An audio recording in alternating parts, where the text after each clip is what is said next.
अडला घास असा कावनवास असा, पण ह्यो ध्यास अजून बी माग राहीना.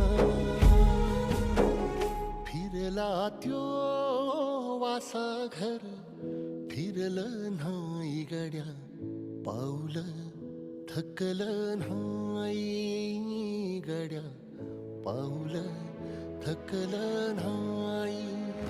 रख रख त्या